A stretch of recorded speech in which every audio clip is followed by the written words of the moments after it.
Welcome to Shakespeare FC, The Words, a 5-minute journey into the individual bits of language that were forged, fletched, hewn, and hammered, and sometimes crowbarred, into existence by our brilliant and witty Warwickshirean wordsmith, or, as you become more familiar, Uncle Will. I'm your host, Kari Marshall.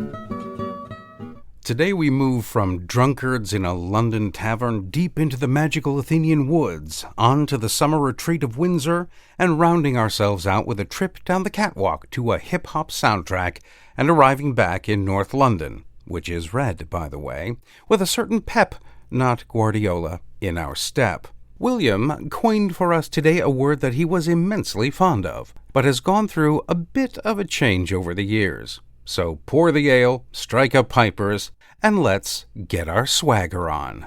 William came up with swagger to describe boastful, noisy, and drunken behavior.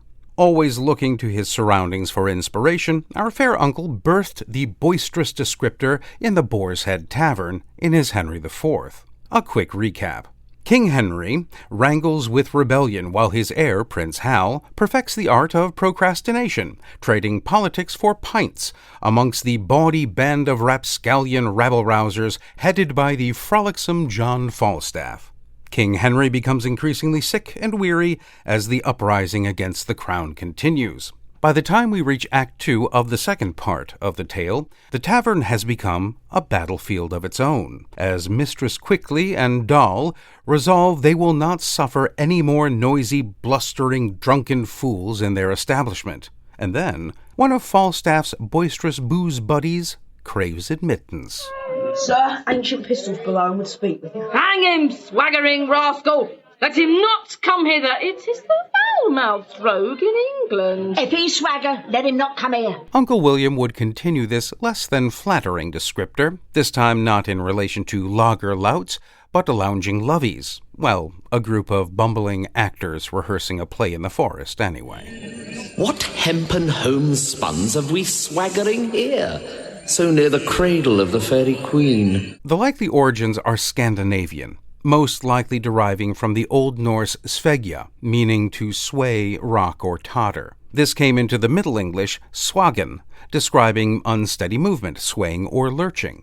Swagger and those engaging in pissed-up perambulation would be known as swaggerers, which, because of their intoxicated insolence and bravado, became synonymous with bullies, ruffians, and show-offs. Samuel Johnson's 1755 dictionary gives the definition as to bully, to hector, to bluster.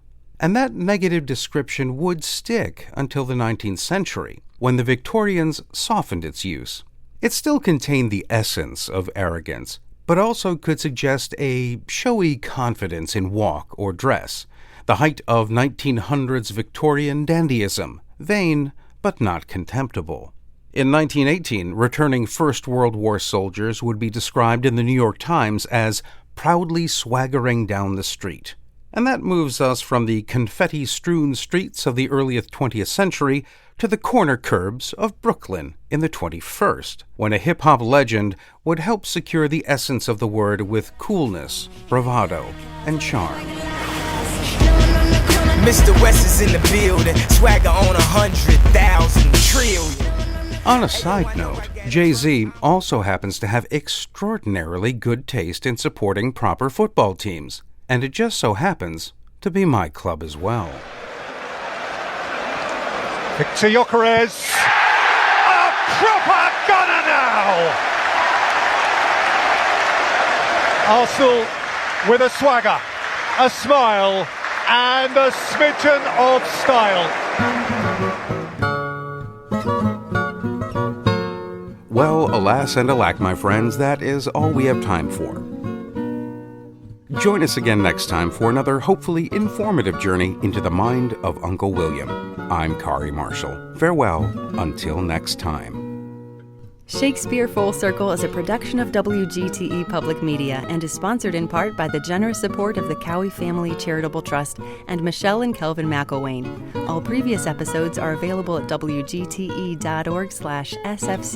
and wherever you get your podcasts.